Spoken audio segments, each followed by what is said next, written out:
Aujourd'hui, je vous présente mon nouveau projet photo. En quoi ça consiste, les objectifs principaux, les défis à surmonter, comment vous pouvez m'aider à le développer. Vous voulez en savoir plus? On commence tout de suite.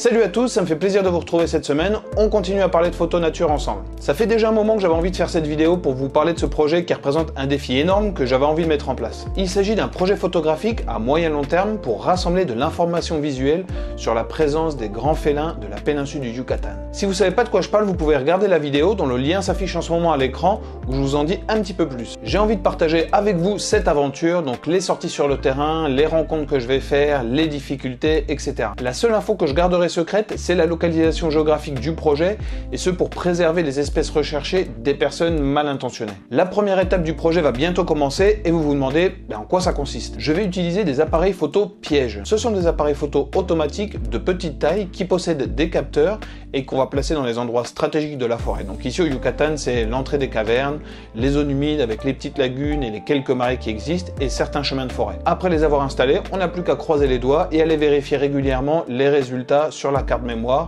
en espérant obtenir la photo ou la vidéo espérée.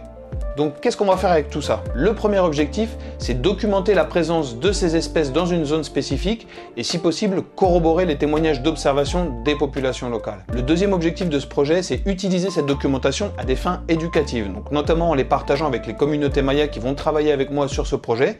Il faut savoir qu'il y a plusieurs de ces communautés qui sont très fortement impliquées dans la protection de la biodiversité et qui mettent un point d'honneur à préparer les prochaines générations. Donc avec ce matériel photo et vidéo, ils vont pouvoir attirer l'attention des plus jeunes et continuer à créer une conscience écologique. Le troisième objectif de ce projet, c'est utiliser cette même documentation pour publier de l'information pertinente et, je l'espère dans un futur proche, organiser des conférences pour expliquer au grand public l'importance de ces grands prédateurs dans les écosystèmes qu'ils habitent et l'impact de l'activité humaine sur ces espèces et les conflits qui en découlent. Et dernier objectif, mais pas des moindres, ça va dépendre des résultats, j'espère pouvoir organiser des sorties en solitaire en affût dans les zones les plus intéressantes pour peut-être être moi-même le témoin de la présence de ces félins ici au Yucatan. D'ailleurs, la photo du jaguar, c'est une histoire que je raconte dans la série vidéo L'histoire derrière la photographie, épisode 2, le lien s'affiche en ce moment à l'écran. Ce projet comporte évidemment plusieurs défis à surmonter, il y en a deux principaux que je vais mentionner. Le premier défi, c'est les espèces recherchées et leur environnement.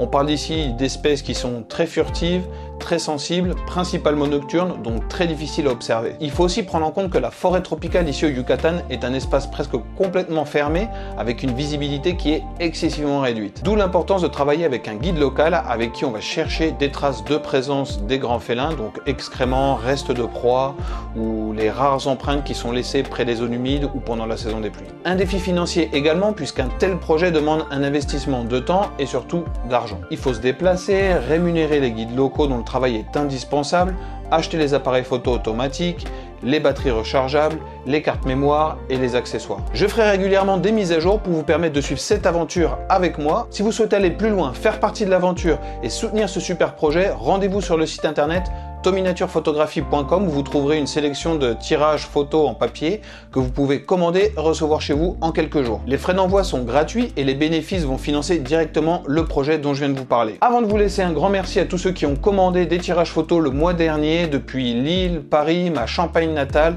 Félicitations, vous faites déjà partie de l'aventure. N'hésitez pas à partager vos réactions, vos questions et vos commentaires. On se retrouve bientôt pour une nouvelle vidéo. Bonne semaine à tous.